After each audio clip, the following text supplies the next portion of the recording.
Badan Meteorologi, Klimatologi dan Geofisika atau BMKG baru aja kasih kita sebuah peringatan dini yang, wah, penting banget. Ini bukan sekedar ramalan cuaca biasa ya, ini adalah sebuah analisis krusial tentang musim kemarau di tahun 2026 nanti. Oke, mari kita bedah sama-sama. Nah, di pembahasan kali ini, kita akan kupas tuntas 5 poin utama. Kita mulai dari memahami prediksinya, terus melihat apa aja ancamannya, mengidentifikasi daerah mana yang paling berisiko, sampai ke strategi apa yang bisa kita lakukan. Kita bakal lihat gimana semuanya saling berhubungan. Oke, pertama kita lihat dulu prediksi resminya. Sebenarnya apa sih yang bikin musim kemarau 2026 ini begitu spesial sampai kita harus ngomongin ini dari sekarang? Jadi, peringatan ini sengaja dikasih 2 tahun lebih awal karena model iklim jangka panjang menunjukkan pola yang butuh persiapan serius. Jadi, poin krusialnya ada 3. BMKG memprediksi musim kemarau 2026 itu, pertama, mulainya bakal lebih awal. Kedua, durasinya bakal lebih panjang. Tapi, yang paling penting dan harus kita garis bawahi banget adalah yang ketiga, kondisinya bakal di bawah normal. Artinya, jauh lebih kering dari biasanya. Nah, inilah pemicu utama dari semua resiko yang akan kita bahas selanjutnya. Prediksi cuaca ini kan bukan cuma soal angka dan data ya.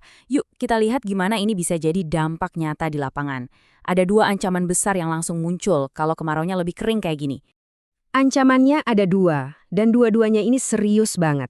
Di satu sisi, ada ancaman kekeringan pertanian yang bisa ganggu ketahanan pangan kita.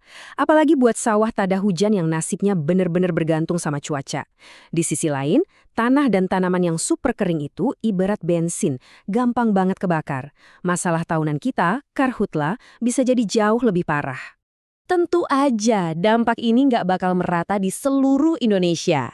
BMKG udah memetakan wilayah-wilayah mana aja yang diprediksi bakal jadi yang paling rentan. Kira-kira di mana aja ya lokasinya? Nah, coba lihat angka ini, 64,5%.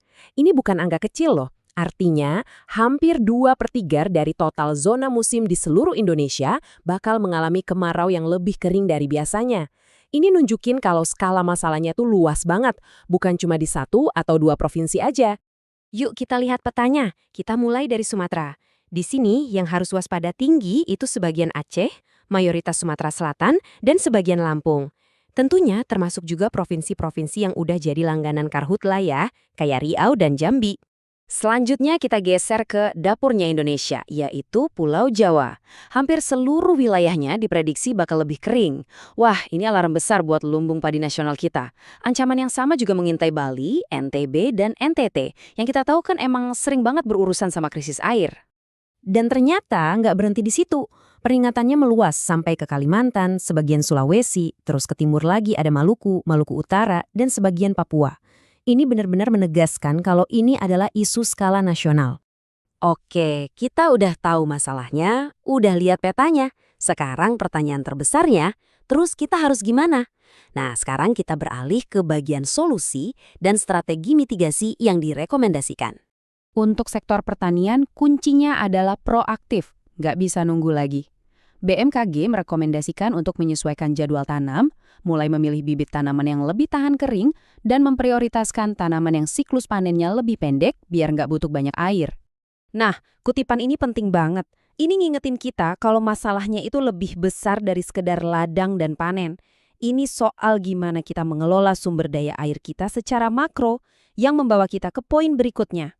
Jadi, tindakan yang diperlukan udah jelas banget. Mulai dari merevitalisasi bendungan yang ada, ngeruk sedimen biar kapasitasnya maksimal, perbaiki saluran irigasi dari yang primer sampai yang paling kecil, sampai memastikan pasokan air buat pembangkit listrik tenaga air kita tetap aman. Lalu untuk karhutla, strateginya harus keroyokan. Mulai dari manfaatin data BMKG buat deteksi dini, pakai teknologi modifikasi cuaca untuk membasahi lahan gambut, siapkan orang dan peralatan di lapangan, dan yang paling krusial, koordinasi yang solid dengan BPBD di daerah. Pada akhirnya, semua data dan prediksi canggih ini nggak akan ada artinya kalau nggak ada tindakan nyata. Bagian terakhir ini adalah soal urgensi untuk mengubah informasi ini menjadi aksi yang konkret di lapangan. Pesan dari Kepala BMKG ini benar-benar kena. Ini bukan cuma tugas pemerintah atau BMKG aja. Keberhasilannya bergantung pada komitmen kita semua, dari semua pihak, dari pusat sampai ke desa, untuk benar-benar bertindak berdasarkan info yang udah ada di tangan kita. Jadi, peringatan dininya udah kita terima. Prediksinya jelas, resikonya nyata, dan rekomendasinya pun udah ada.